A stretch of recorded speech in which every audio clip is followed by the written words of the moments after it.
G'day, this is Simon from my Gard, and in this video I'm going to demonstrate how to clean your charging port. So as it sits against our skin, then it might get oxidized, which means that your charging is not going to be as effective, and if you see some green stuff on here or just a build-up of dead skin particles, then simply what you want to do is use this rubber that comes along with it. Just keep on rubbing until it comes off. You can use this, a regular rubber that you can use with your pencil as well.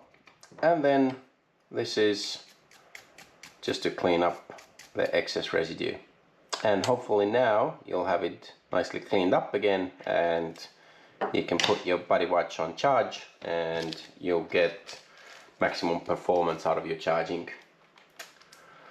Thank you very much. Have a great day. Ciao.